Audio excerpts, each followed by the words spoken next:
이번에는 세 집단 이상의 평균 비교 방법에 대해서 살펴보기 전에 평균 비교 문제에 적용되는 데이터의 다양한 구조에 대해서 살펴보도록 하겠습니다. 다음 표들은 평균 비교 문제에 적용되는 다양한 구조의 데이터를 보여줍니다. 먼저 이 표 1과 표 2는 두 집단의 평균을 비교하는 문제의 데이터 구조입니다. 이러한 형태를 갖는 데이터 분석 방법에 대해서는 앞에서 이미 살펴보았습니다. 다시 정리해보면 표 1은 전북 농가 소득과 충남 농가 소득의 평균을 비교하기 위한 것으로 두 집단의 데이터가 이 전북 농가 소득, 충남 농가 소득 이 두 집단의 데이터가 서로 다른 개체로부터 얻어진 것이기 때문에 서로 독립인 형태에 해당하는 경우입니다. 서로 독립인 경우에는 표본의 크기가 큰 경우와 표본의 크기가 작은 경우로 나누어 생각해야 하며 표본의 크기가 큰 경우에는 지검정, 표본의 크기가 작은 경우에는 T검정 방법을 이용하여 분석한다고 이미 언급한 바 있습니다.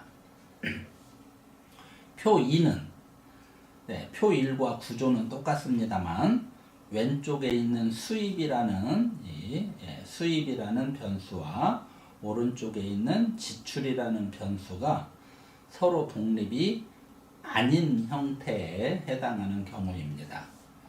같은 개체로부터 얻어진 데이터라는 의미죠. 그래서 이 데이터는 항상 이렇게 쌍으로 존재할 수밖에 없습니다. 1번과 같은 형태에서는 전북 농가 소득을 조사하기 위해서 전북 농가는 100가구를 조사하고 충남 농가는 50가구만 조사할 수도 있죠. 그러면 데이터가 여기는 100개이고 여기는 50개이니까 쌍으로 나타나지 않을 수 있죠.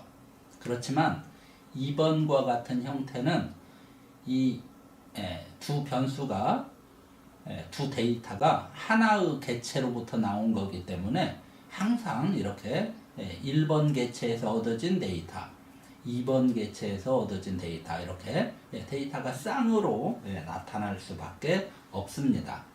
그래서 이렇게 데이터가 하나의 개체로부터 얻어진, 즉 독립이 아닌 그런 경우에는 T검정 쌍체 비교 방법을 이용하여 분석한다고 했습니다.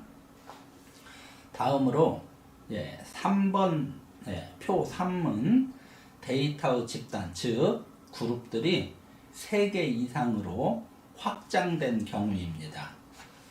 전북, 충남, 경남 등 각각의 집단에서 데이터를 얻고 이 데이터로부터 계산된 표본 평균을 이용하여 모평균이 차이가 있는지를 비교할 수 있으며 각 그룹의 데이터들은 서로 독립이라고 가정을 합니다. 표 4는 온도와 습도 두 가지 요인 또는 인자라고도 하는데요. 이 요인을 고려하여 집단을 나누고 평균을 비교할 수 있는 데이터 구조입니다. 앞에서 살펴본 이 표 3은 요인이 지역이라는 요인 하나만 있는 형태라고 생각할 수 있겠습니다. 만약에 표 4에서 온도 요인 하나만 고려한다든가 또는 습도 요인 하나만 고려하게 되면 표 3의 형태와 똑같은 형태의 데이터라고 볼 수도 있는 것이죠. 그러나 이 표 4는 두 개의 온도, 습도 이런 두 개의 요인을 동시에 고려해야 되고 각 셀이 하나의 그룹에 대한 데이터라고 생각할 수 있습니다. 이런 각각의 셀이 습도 A1, 온도 B1에 대한 이 그룹이라고 그렇게 생각할 수 있는 있는 것이죠. 네. 물론 이 경우 표 4는 각 셀, 즉 각각의 그룹에 데이터가 하나밖에 존재하지 않는 경우입니다. 이러한 데이터 형태를 요인이 여러 개 있으면서, 여기서는 2개 있죠. 온도, 습도 여러 개 있으면서 반복이 없는 경우 실험 또는 데이터라고 부릅니다. 표 5는 표 4와 동일한 형태의 데이터인데 각 셀, 이 각각의 셀, 즉 각 그룹에 데이터가 여러 개 존재하는 그런 경우입니다. 이러한 데이터 형태를 요인이 여러 개 있으면서 반복이 있는 경우 실험 또는 데이터라고 그렇게 부릅니다. 다음으로 표 6과 표 7은 비슷한 형태로 보이는데요. 표 6은 지역에 따라서, 왼쪽에 지역이 있죠. 이 지역에 따라서 학생들의 성적이 어떻게 다른지를 살펴보기 위해 2개의 종속 변수인 수학 성적과 영어 성적을 이용하는 경우입니다.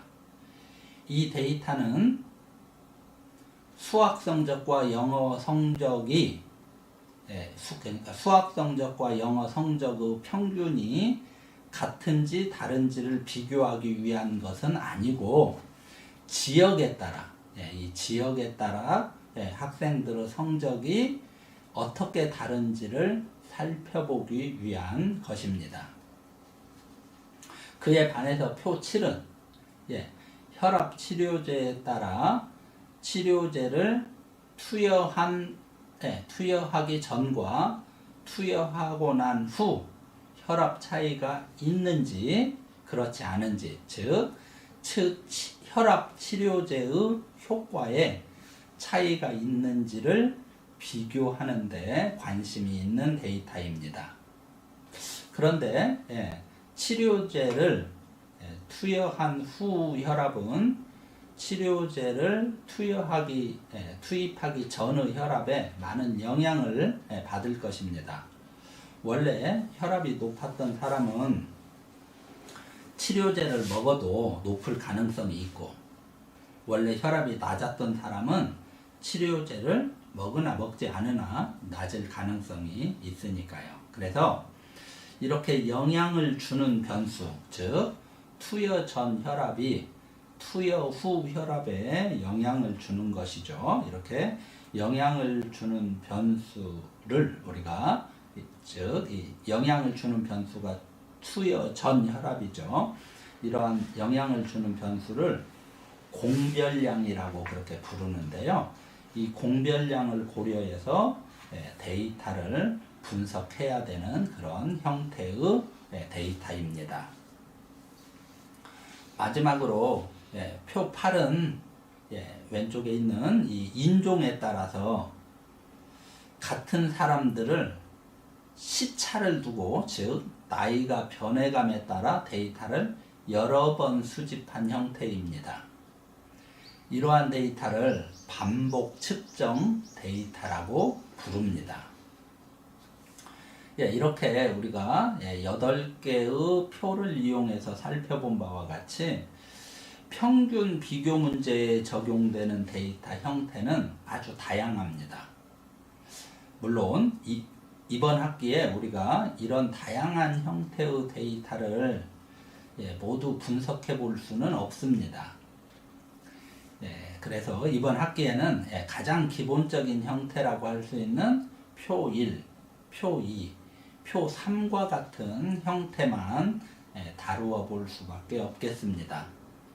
표 1과 표 2의 형태는 이미 앞에서 살펴보았고, 표 3과 같은 형태의 데이터 분석 방법에 대해서는 뒤에서 살펴보도록 하겠습니다.